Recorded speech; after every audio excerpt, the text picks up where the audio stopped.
This is Alienware Area 51 M i7 9700K processor with a RTX 2080 graphics card, 48 gigs of RAM, and 2 terabyte M.2 hard drive. So you can see it here. Area 51M,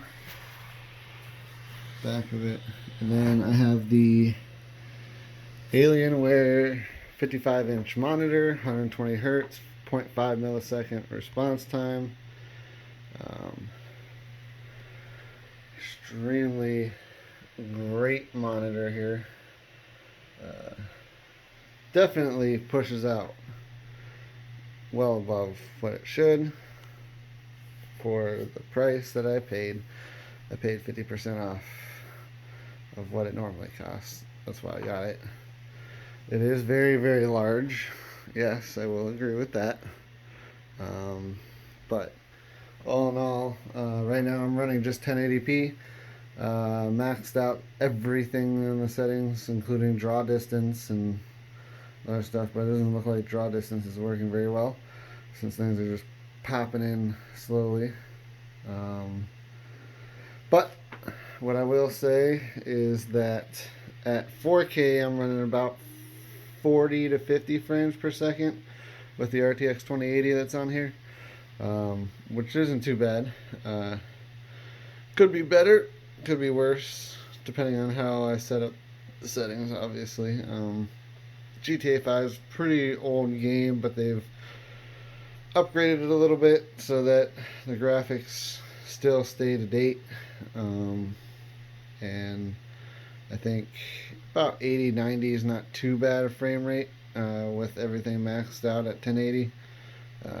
Stream sometimes on it, but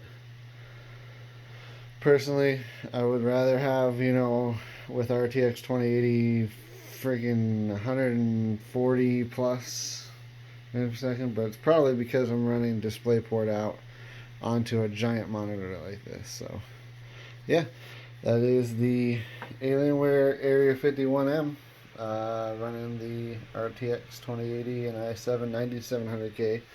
Had the option to get in 9900K, but chose not to because, well, it just doesn't perform in games as well as the i7. It's more of a multitasker rather than a gaming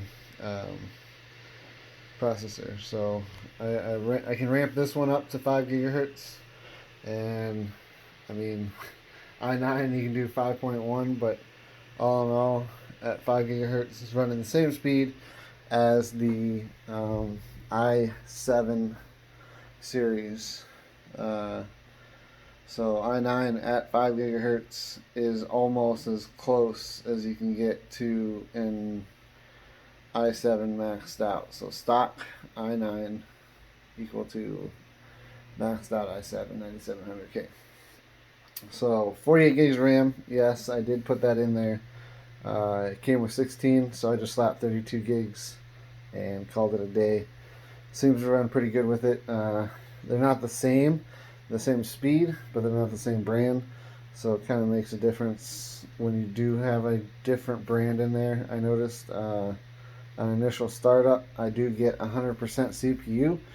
The RAM isn't helping with that at all, but all in all, I'm very happy with the purchase that I made. Expensive setup, but totally worth it for streaming, gaming, whatever I decide that I get to play with. And then I also have Nintendo Switch right there. I got the Xbox One S until I decided not to get the Xbox One X just because they're coming out with the Series X soon, so I plan on getting that. And I really want to see if it can push out 120 hertz at 4K resolution, because this is a 4K monitor, and see if it can actually handle it. I don't think it will, because, I mean, that laptop is probably about the best, almost the best you can get. I don't think they make a TI 2080 in there, but it's as close as you can get And for the price that I paid for that laptop, I doubt that the Series X is going to be anywhere near what what you can do on a PC. But we will see. It comes out here in November, September timeframe, between September, October, November. So we'll see what happens. And when I do pick it up, we'll throw it on this monitor, see what I can do.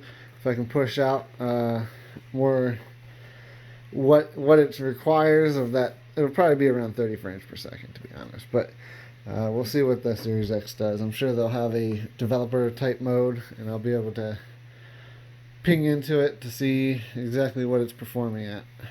Alright, so this is my setup, and you guys have a great day.